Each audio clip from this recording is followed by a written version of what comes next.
المغضوب عليهم ولا الضالين.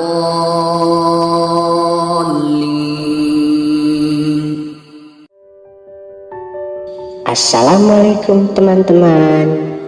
Oh iya, kenalkan, namaku Rizky.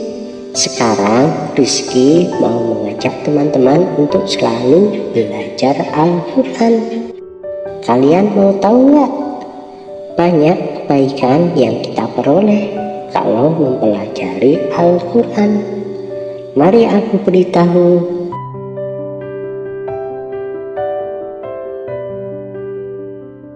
Pertama, membaca Al-Quran itu sangat besar pahalanya dan kebaikannya. Sabda Rasulullah Shallallahu Alaihi Wasallam, siapa saja yang membaca satu huruf dari kitab Allah, Al-Quran, maka baginya satu kebaikan, dan satu kebaikan itu dibalas dengan 10 kali lipat. Yang kedua, kebaikan bagi siapa saja yang mengajarkannya. Rasul Shallallahu Alaihi Wasallam bersabda, sebaik-baik kalian adalah siapa yang mempelajari Al-Quran dan mengajarkannya. Yang ketiga, kelak di akhirat Al-Quran akan memberi syafaat atau pertolongan siapa saja yang mempelajarinya. Sabda Nabi, bacalah Al-Quran karena ia akan datang pada hari kiamat sebagai pemberi syafaat kepada para ahlinya. Selanjutnya, adapun kebaikan bagi mereka orang yang berkumpul untuk membaca dan mempelajarinya, Rasulullah Shallallahu Alaihi Wasallam bersabda, tidak berkumpul suatu kaum di salah satu rumah Allah Subhanahu wa Ta'ala sedang mereka membaca kitabnya dan mengkaji atau mempelajarinya, melainkan mereka akan dilimpahi ketenangan, dicurahi rahmat, diliputi para malaikat, dan disanjung oleh Allah di hadapan para makhluk yang di sisinya. Nah, itu teman-teman, masih banyak lagi kebaikan-kebaikan kalau kita mempelajari Al-Quran. Ayo kita belajar Al-Quran. Oh iya, jangan lupa selalu berdoa ya. Wassalamualaikum warahmatullahi wabarakatuh. Semoga kalian semua sehat-sehat, selalu dalam lindungan dan berkah Allah. Nah, gimana anak-anak setelah kalian menyaksikan cuplikan video yang Ibu beri tadi? Banyak sekali bukan hikmah yang bisa kita dapatkan?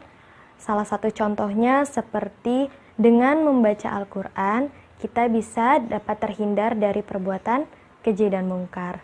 Selanjutnya, silakan kalian tuliskan ya apa saja yang kalian dapatkan dari video tersebut. Oke anak-anak, sekarang kita masuk materi yang pertama, yaitu pengertian Al-Quran dan hadis.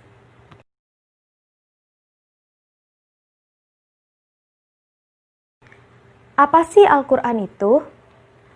Al-Quran berasal dari kata qoro'a yaqro'u Quran, yang artinya membaca bacaan, atau bacaan yang sempurna. Menurut istilah, Al-Quran adalah wahyu Allah yang diturunkan kepada Nabi Muhammad SAW secara berangsur-angsur melalui malaikat Jibril, dan yang membacanya dapat dinilai ibadah. Dalam pengertian lain pula juga disebutkan bahwa Al-Quran adalah kitab suci yang berisi firman-firman Allah, mulai dari surat Al-Fatihah hingga surat An-Nas, yang keberadaannya hingga kini terus ada secara generasi ke generasi, baik secara lisan maupun secara tulisan.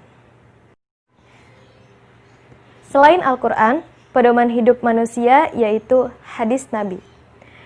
Dengan mengikuti hadis Nabi, itulah suatu bentuk kecintaan kita kepada Allah Subhanahu wa Ta'ala, yang sudah dijelaskan dalam firman-Nya surat Ali Imran ayat 31. Sekarang kita baca suratnya sama-sama ya. قل إن كنتم تحبون الله فاتبعوني يحببكم الله ويغفر لكم ذنوبكم والله غفور رحيم.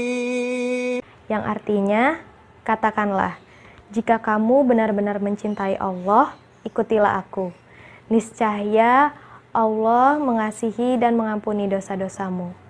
Allah Maha Pengampun lagi Maha Penyayang. Shadaqallahul Azim. Selanjutnya, pengertian hadis. Hadis berasal dari kata hadasa, yang artinya baru, cerita, peristiwa, dan perkataan.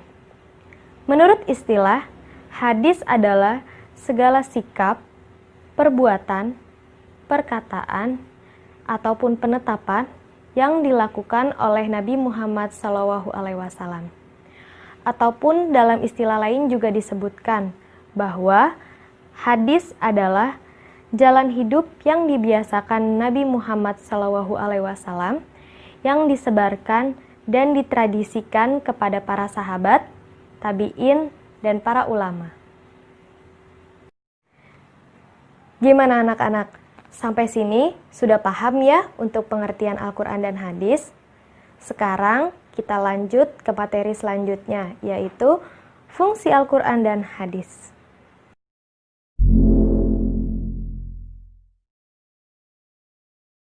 Oke, selanjutnya fungsi Al-Quran. Fungsi Al-Quran yang pertama yaitu sebagai sumber ajar atau hukum Islam yang utama. Mengapa demikian? Karena dalam Al-Quran banyak sekali memuat tentang hukum Islam.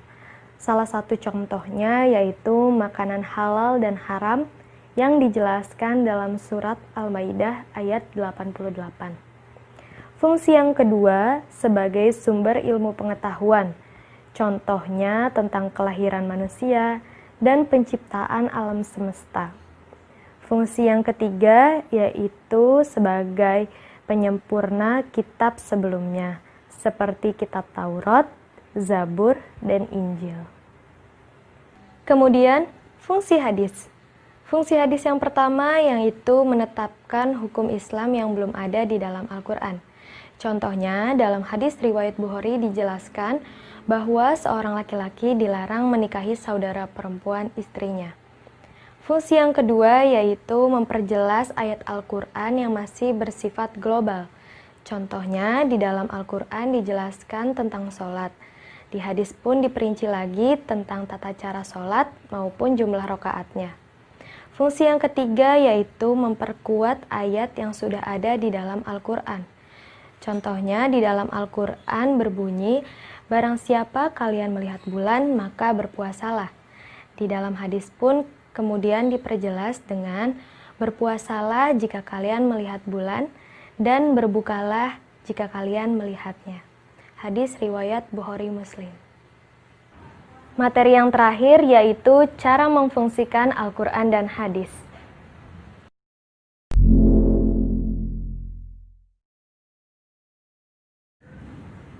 Bagaimana sih cara memfungsikan Al-Quran dan hadis dalam kehidupan sehari-hari? Di video awal sudah Ibu berikan contoh video tentang memfungsikan Al-Quran dalam kehidupan sehari-hari. Sekarang Ibu akan menyebutkan beberapa contohnya. Yang pertama yaitu mengikuti pengajian. Yang kedua yaitu mempelajari dan memahami isi Al-Quran dan hadis. Yang ketiga, berperilaku sesuai ketentuan Al-Quran dan hadis. Dan yang keempat, selalu membaca Al-Quran sebelum ataupun sesudah salat wajib. Sebelum kita tutup pembelajaran pada hari ini, Ibu akan memberikan satu pertanyaan untuk anak-anak semua, yaitu bagaimana cara kalian mengaplikasikan Al-Quran dan hadis dalam kehidupan sehari-hari.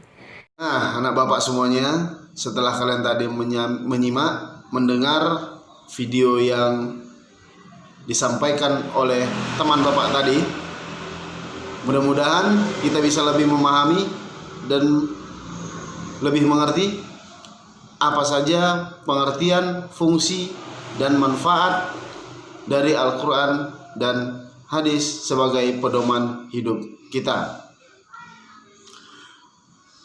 Untuk tugas di minggu yang kedua ini, Bapak minta kepada anak-anak Bapak semuanya untuk menyimpulkan hasil video tadi, hasil materi dari video tadi.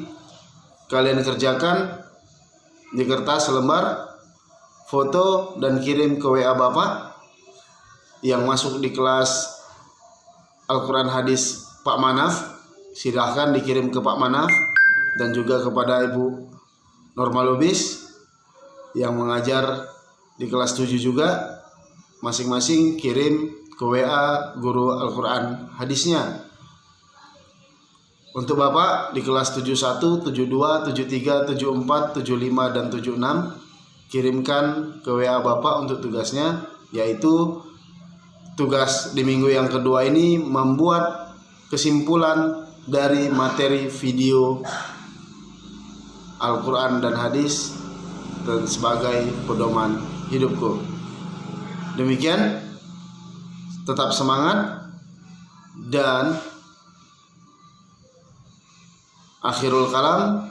Assalamualaikum warahmatullahi wabarakatuh.